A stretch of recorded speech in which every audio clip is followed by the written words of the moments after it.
say so. Oh, yes, they are expecting you.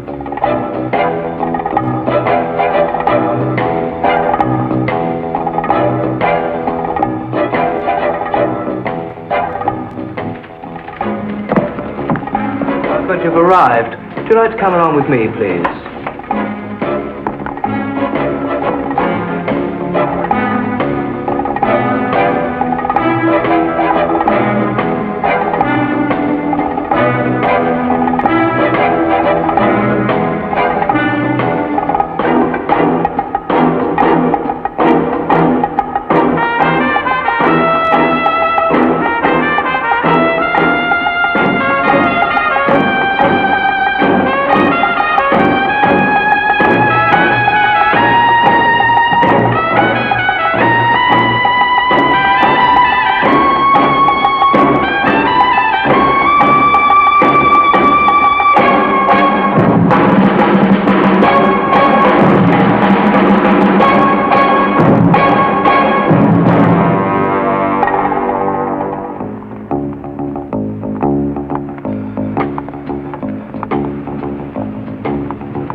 They're waiting for you inside.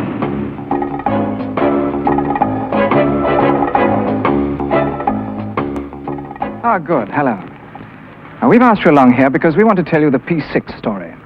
And this is where the P6 will become a production line reality. Now, first of all, I'd like to introduce you to some of the men who've been principally concerned with it. This is Peter Wilkes, who's our chief engineer. Hello.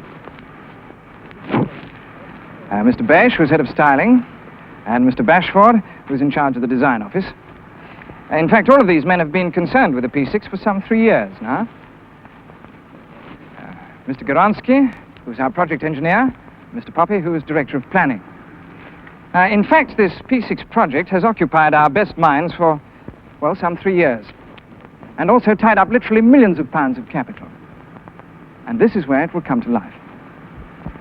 Now, of course, it's just an empty shell of a building at the moment, but I wonder if you can visualize the scene in a year's time when the P6 is launched.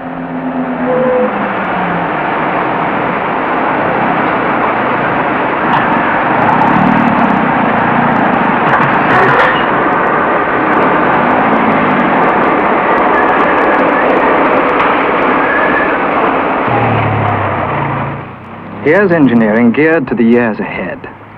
The P6, or rather the Rover 2000, as it'll be called when the secrecy surrounding its development is over, is a long, low, sleek piece of luxury and precision. It's a zippy light saloon that can seat a whole family with all the Rover comfort.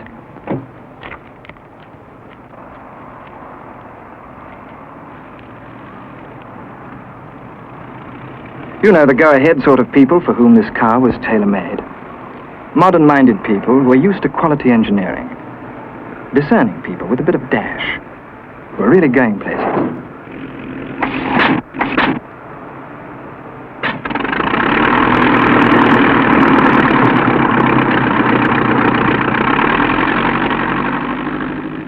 You can see already that the Rover 2000 is just the job to put other engineering achievements in the shade. There are all sorts of minor refinements. That extended grille for a higher air intake. And the famous Viking prow, elaborated so it stands out even more. But all that's in the future. We'd better go back to the past. To the day when S.B. Wilkes, the former chairman, and director Jock Backhouse decided just how many millions of pounds they would have to spend to take motoring so many years ahead and to realize this daring dream. The date? March 1958. And sketched impressions of this dream take tentative shape as designers conduct a passenger space investigation, getting a rough idea of possible dimensions. The first quarter-scale model of an early P6 conception is made in clay. The first mock-up of the interior. You start inside to translate a dream to reality before you can make drawings from which a full-scale model can be built to show how your skin contours can fit the required engineering. It's complicated, the start of such a project.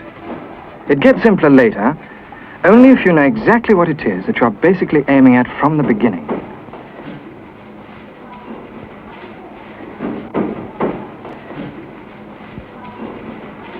From models and drawings, you advance to the first handmade prototype. the base unit at the earliest construction stage. And from that, to a real live vehicle complete with skin panels, which, as you'll see in this case, only shows you the inner structural panels of that important thing, the capacious boot. Bringing a dream to life is an endeavor that no one dare leave to engineers alone. This needs a high degree of styling, of comfort building, before your motor, however perfect, will fit in with the requirements of any realistic purchaser who will come along. And along with such factors as acceleration, near-perfect suspension, low petrol consumption and disc braking, you must plan a motor car that also gives luxury in the amount of luggage it allows you to take. What's the good of cruising along at over 90 miles an hour if the car isn't capable of carrying 4 of you in comfort with all the luggage you could ever need?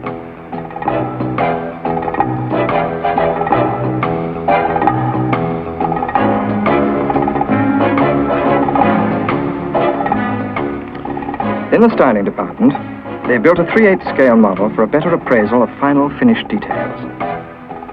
There's the engine to be, meticulously made of wood, to check positioning of such things as air cleaners. Only when the wooden mock-up has met design requirements can work start on the actual engine that will power the P6. 2 litres, 4 cylinders, a lightweight engine which on the bench produces 100 brake horsepower at 5,000 revs a minute. With an overhead camshaft, they've cut the number of moving parts to give long life at high speeds.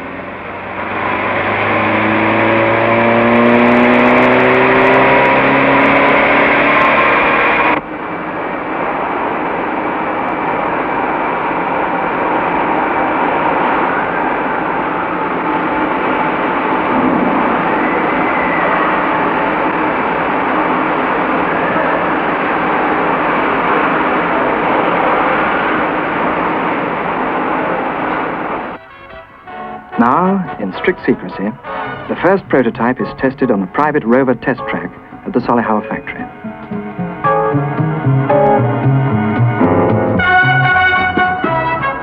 But this isn't the Rover 2000 as you're going to know it. It's the first handmade approximation, the rough idea of the luxury car to be.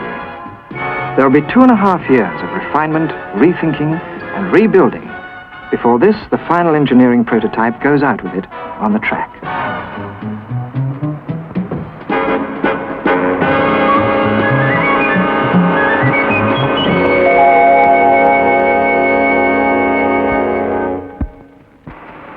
As one prototype phase gives way to a later concept, they've developed a new technique of mounting the windscreen, so that if need be, it can be replaced quicker than previously possible.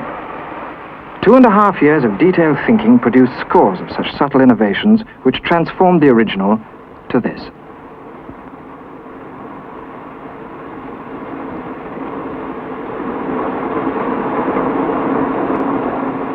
Tests on the secret factory track, and tests on the giant roller rig inside the factory itself.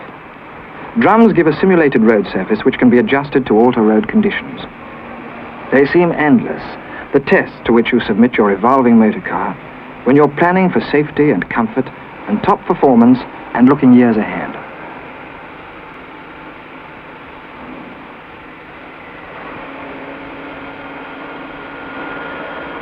The clutch, like every other component, goes on the test rig. To ensure top quality, you test everything that goes into the car to breaking point.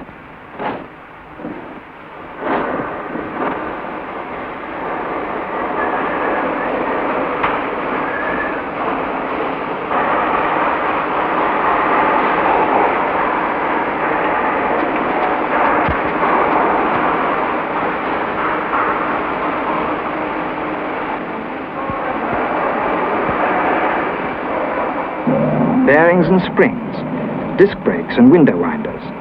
They must all be true and durable to earn their place in the car that has been designed for all those years ahead.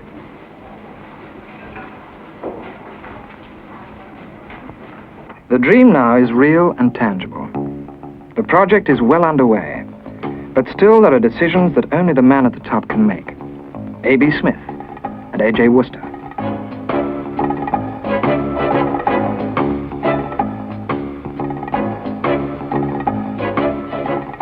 Men who've planned and coordinated the whole project, with William Martin Hurst, now Rover's managing director, and chairman George Farmer. Morris Wilkes lived with the P6 project through 5 successive modifications of the original prototype.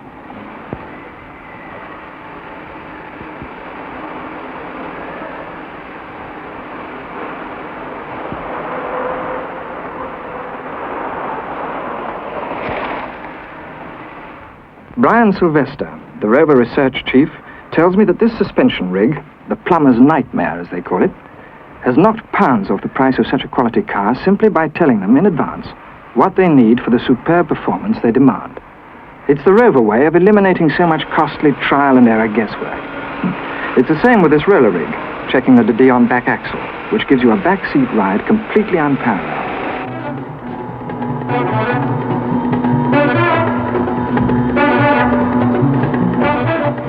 We're at Myra now, the motor industry's proving ground, watching a late prototype which has whipped up to 60 miles an hour in just over 14 seconds from a standstill. We're doing 80, which is 10 miles an hour less than her comfortable cruising speed. She can top the 100 mark with ease.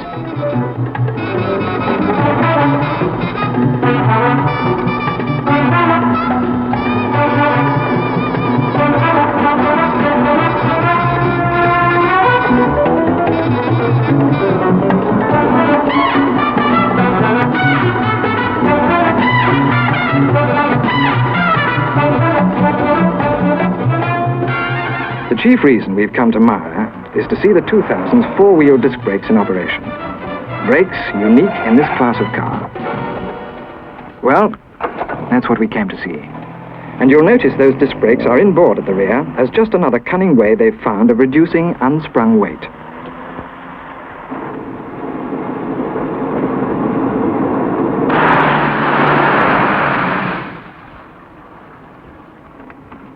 Just see the 2000 on pave, the juddery cobblestones you find all over the continent. The independent coil spring front suspension, with coil springs at the rear, and the De Dion axle holding the wheel square, gives you, and I repeat it, the smoothest rear seat ride you've ever known. And how's this for road holding? There's only the one way to describe it. The Rover 2000 really is years ahead. But all the time prototypes are out on the test track, work goes on back at the factory. Rover's sent men to Bristol University to study ergonomics. Hence the strip-type speedometer, which, this fatigue-reducing science shows, is that much easier to read. For safety's sake, they've decided to have alternative toggle and rotary switches easily identified by touch. Styling goes on long after road tests have started. First here at home, on challenging twists and hills in Lake District drizzle.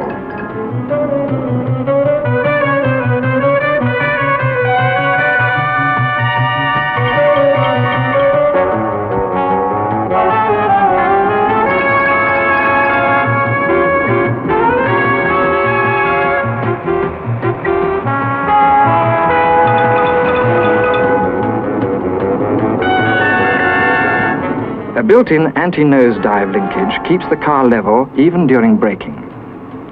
It holds the road like nothing ever before it, while that De Dion back axle gives its tires something approaching life everlasting. It's superb suspension above all that makes this kind of performance on really bad surfaces possible.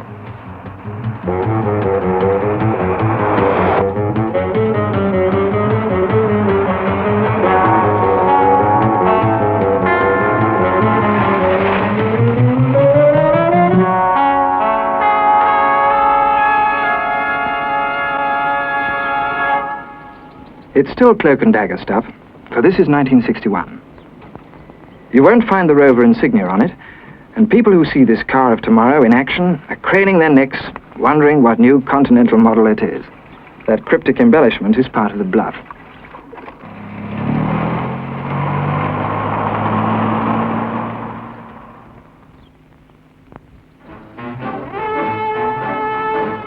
That's the last of them, the final phase of the prototypes.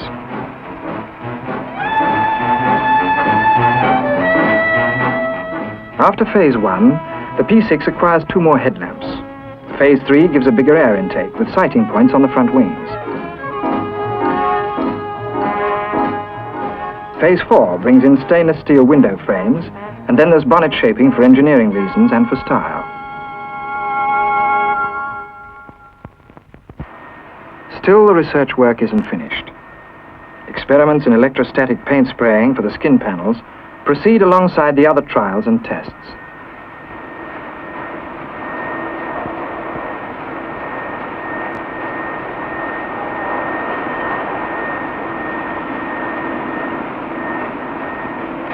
And now, incredibly, we are dealing with the P6 no longer. This is a Rover 2000 off the production line and on the quality control test rig that each and every one has to face.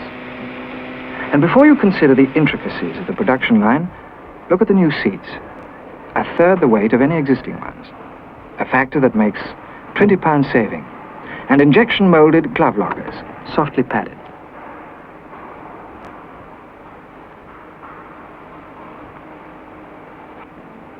Now the base unit of the motor car is clamped ready for drilling, facing, and tapping attachment points for the skin panels and suspension units. The Rover 2000 has become a production line reality.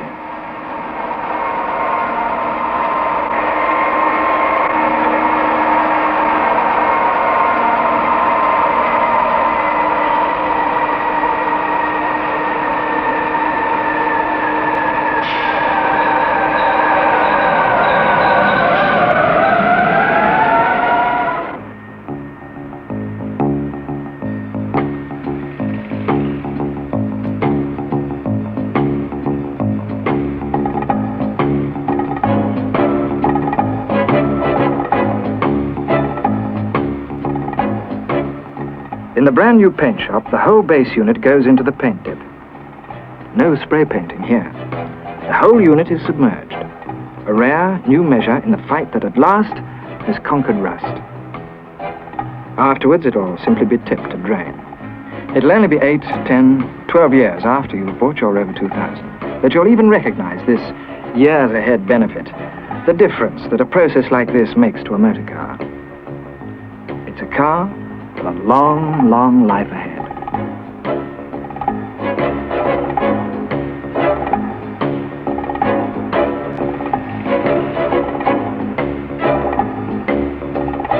Remember that research work they did with electrostatic painting?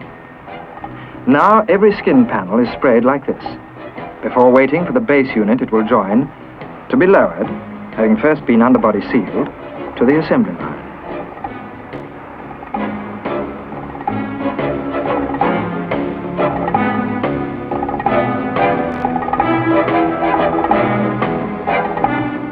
The rear axle assembly swings into position.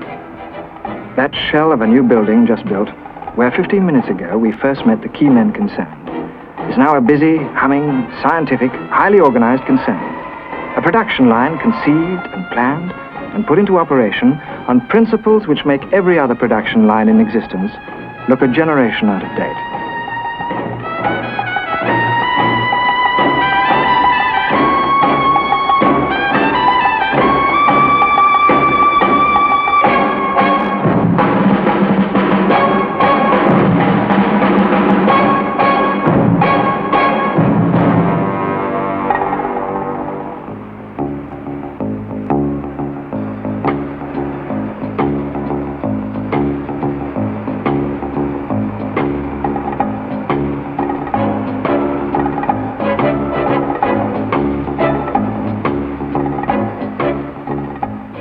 An overhead conveyor shows us the way to the main assembly line. There's something inevitable, something remorseless now, translating all those ideas and dreams and innovations into high-precision engineering reality. A luxury four-seater designed as a family motor car, which also gives a truly sporting performance.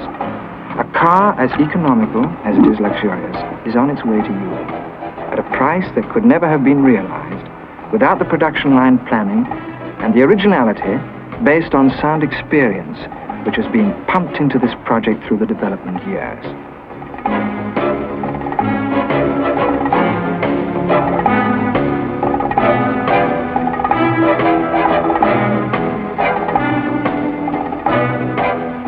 You've seen it all. The gear change, And now the radiator block is fitted into the car that in anybody's language is years and years and years and years ahead.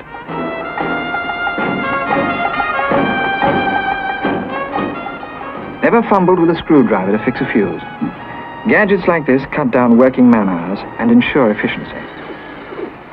Before you know it, we're testing the engine and that 4-speed all-synchromesh gearbox. They've schemed things so that you can correct any mechanical shortcomings in this car before ever the skin panels are fitted, so there's no question of damaging the paint. The wings are put on after those searching engine tests.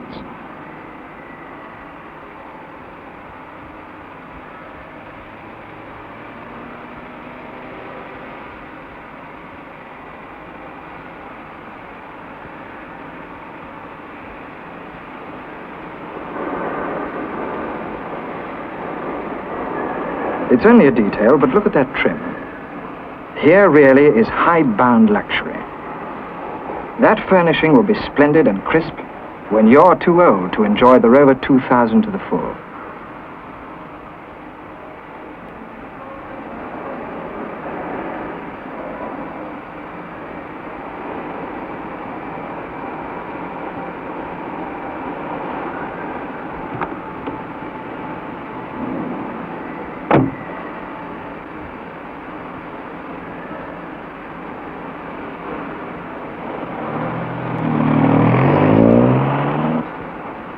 This is routine, the storm test. One leak, and the driver would certainly be drowned as he sat there. And needless to say, Rover hasn't lost a single driver yet. And this might be you, driving your new Rover 2000. But it isn't. We're still testing the motor car of tomorrow. The way, without doubt, Nelson tested out his ideas. In fact, at this stage, it's the other cars on the road that we're testing. We're satisfied with it ourselves, and with good reason. All we want to know now is how the nearest also-rans are matching up.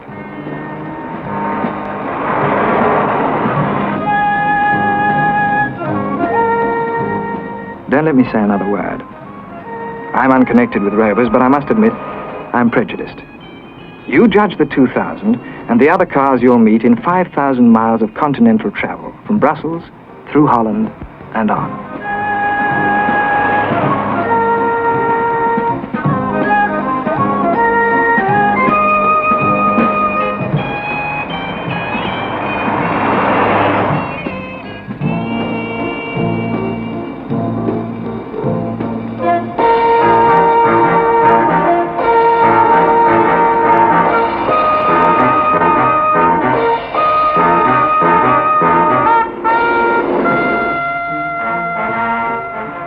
No need for any commentary.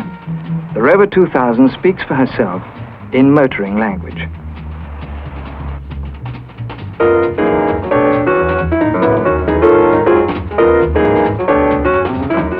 This car speaks out in terms of road holding quality, superb suspension, safety and comfort, economy and performance.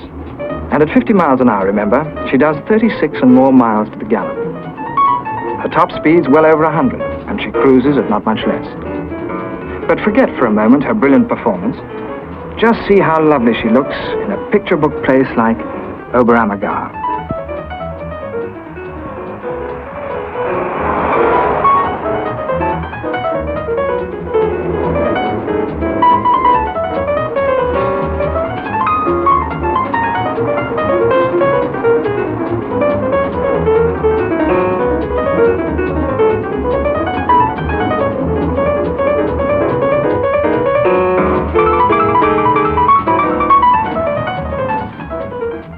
Innsbruck, and through the most haunting of French villages.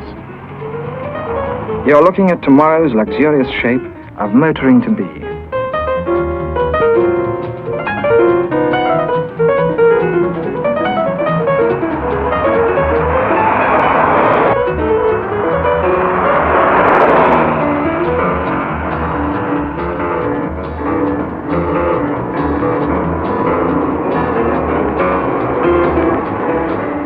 It's a free ride, this, not a test. It's a concours d'elegance, with the Rover 2000 eclipsing the continental scene. Where's the discerning motorist who would ever choose anything else?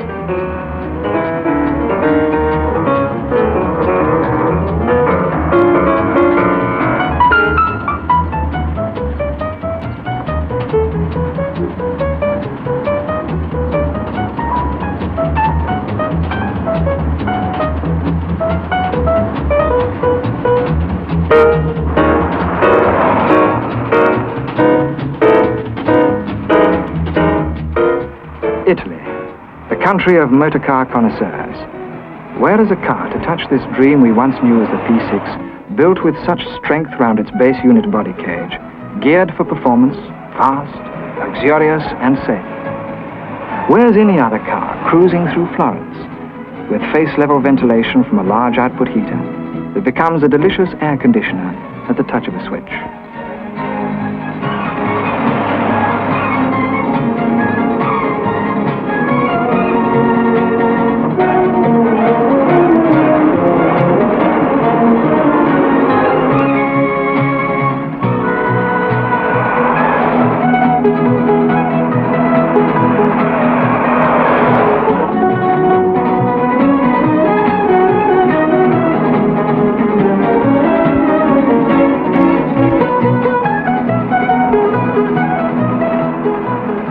From the famous Leaning Tower to the dizzy bends you find in Switzerland, this is a tough road trial that has resolved itself into a victory parade.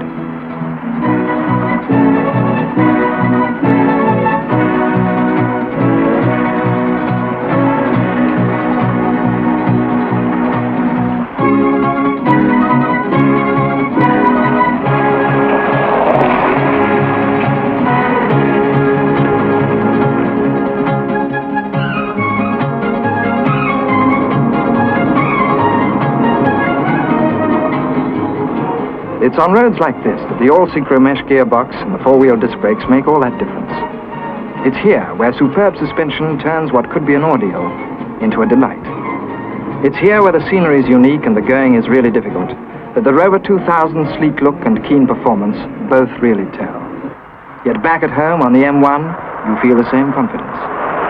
Take your case. You come here as a filmmaker and immediately you become a potential customer. At least that's as I see it, looking into the future. But let's get back to the present, 1961. Well, that's the P6 story. Now for your assignment. We want you to make a film of it. All you've got to do is stand here, look back into the past a little, and then on into the future. The future of Rover motoring. You do this, and the film will make itself.